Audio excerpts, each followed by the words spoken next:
yun? Mayroon. Ang pamilyang yun. Si Crackstone. Ang Halimaw. At pati na rin ako. Konektado kami lahat na parang agyo ng gagamba. At nung malapit na madiscover ni Mayor Walker ng totoo, pinatahimik agad siya. Hindi ako matahimik. Una mo? Yang? Kung sino ang nagmamahal sa akin. Ngaon. Makahanap rin kita.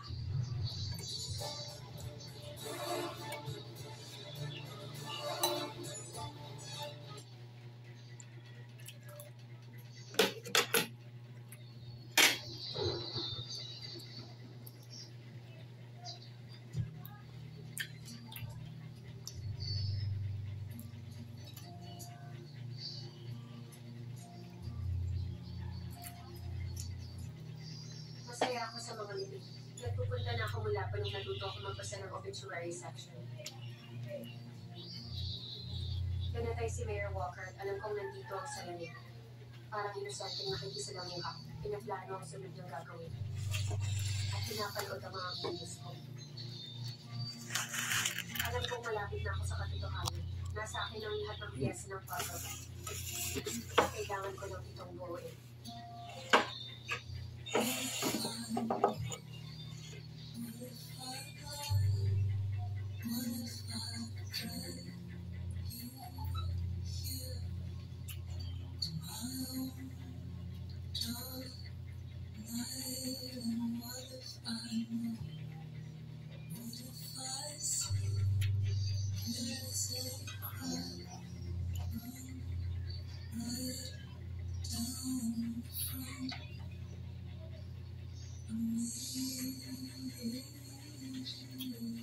Kailangan tanggalin ang mga maskara ng kabutihan.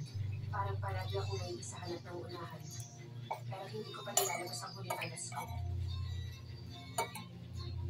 Magkakamali din ang mga matay tao. At magiging handa ako.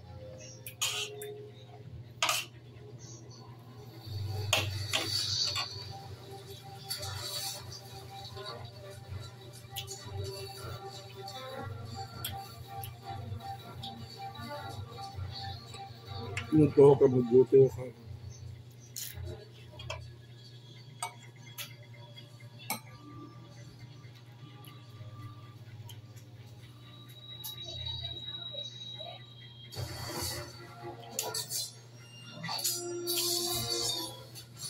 Mabilis at matimik ka pa rin. Cellphone prostitute. Uncle Fester!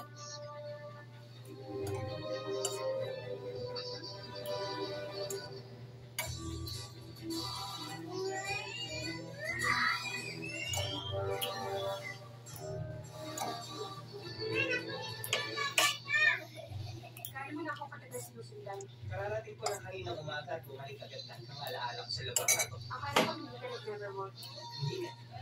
Tatay mo yung namakyaw ng pula. Pero binibisita ko siya. Sinusurpresa ko siya sa kwarto niya. Bumabagsak ako mula sa kisame na may kagat na konsilyo pang muna. Sinabi niya sa akin kung anong nangyayari sa'yo. Halimaw, patayan, kaguluhan. Ang saya naman. Sabi ko may trabaho ako sa Boston pero kakamustahin din kita. Anong klase ng trabaho? Hindi kung kailangan ko ngayon magtago ng ilang mga araw.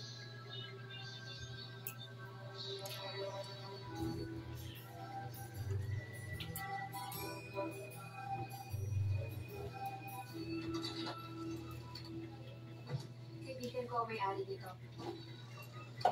May kaibigan ka na talaga. Baka masilid na nga kawawang bata sa balibad. Oh. Gusto ko ng taguan na may nakahandang merienda. Nagka-hibernate sila. Parang mga anak na yan ni Eugene. Oh. Ibig sabihin, bawal silang kainin.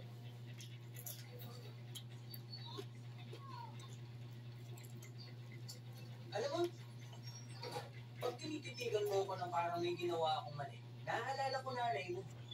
Dahil nabanggit ng nakakatakot. Alam mo na ba kung anong klaseng halimaw yun? Hindi ko pa masabi. Yang. The water with palihog. Tawag dyan, ay. Ng Jekyll and Hyde. May nakita ka ng ganito? Meron na. Noong 83, nung nagbabakasyon ako sa Zurich Institute para sa mga baliw na kriminal. Doon ang una ko lobotomy. Alam mo naman ang lobotomy, parang tato. Hindi pwedeng isa lang. Ipaliwanag mo ang Hyde. Although malabo ba? Grabe. Nasa kanya na lahat. Yan. Maganda, may utak, at medyo mahilig din sa necrophilia. Concert pianist daw si Olga. Hanggang sa bigla na lang siyang nagbago sa gitna ng show. Pumatay siya ng isang dosenang manong buhok. Magkawag diha kay nga mo ang iro mo kuan. O ginusto lang niya na magbago. Hindi ko rin alam. Nagkita lang kami sa group electroshock therapy. Walang nabagid na Hyde sa mga libro ng ako'y. At nevermore, may pinakamalaking koleksyon mo. Binasa mo yung diary ni Nathaniel Faulkner?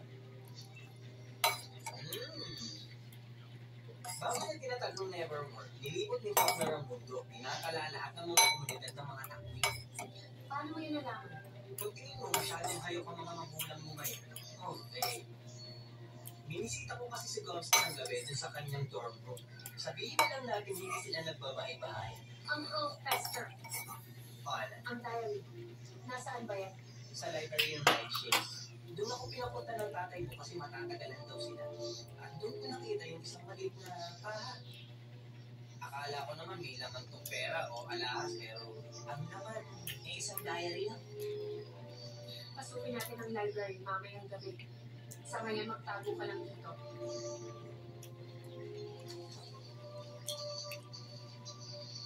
Pag nakita ka rito, itatakwil kita at kukunin ang reward na nakapatong sa ulo mo. Yun naman ang inaasahan kong mangyari.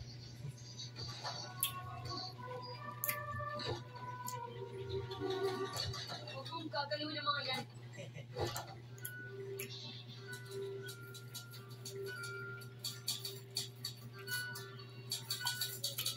Nagsimula ang novel ko na inimbento ang kababalaghan.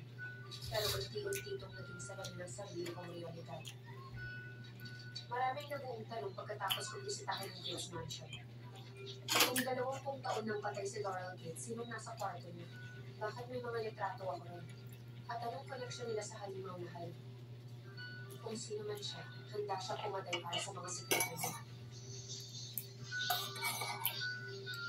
Sabi ni Kuya, makiasa lang ako sa lilin kong hapon na totoo. Siyempre, wala si Kuya na kailangan ko siya. Hindi naman hindi ko nakakakulaan ng mga katagdaan. Hi. Sorry, akala ko nandun ka pa sa living ni Mayor Walker. Umalis na ako nung pinabula na ang hukay. Hindi ko lang kasi mahanap yung silver moon nail polish ko. Pwede ko bang hanapin dito? May mani-pani party si Loco para sa dito. Pangatlong beses mo na itong nagpunta dito para lang may hanapin. So, kumusta lang ginagawa mo? Mas masayang mag-isa. Dahil walang istorbo katapos ko na ang novel ko. Nakaka-istorbo lang ba ako sa'yo? Ngayon ko nakakanya sa mga habit. Katulad ng, Kumakagitlik pag nagte-text. Nagawain mo 24 oras. at least hindi naman yan maingay na typewriter na masakit sa ulo pagtagal, Kapag hindi ka nag-teeth-grind pag tulog, umaangil ka. na mas okay pa kesa sa pagtugtog ng children. Dami mong sinasalihan tapos magre-reklamo ka ng walang tigil. Mas gusto ko yun kesa sa obsession mo sa lahat ng kadiri. Pwede mo nang malaso ng isang maliit na bagyo sa amoy ng pabango mo. Tingnan lang yun sa mga tanda ko. Pues ako siguro yung Bye. sinunod dahil may Bye-bye, pangalaman everyone. sa Thank you for ugali, watching. sa pangalan ang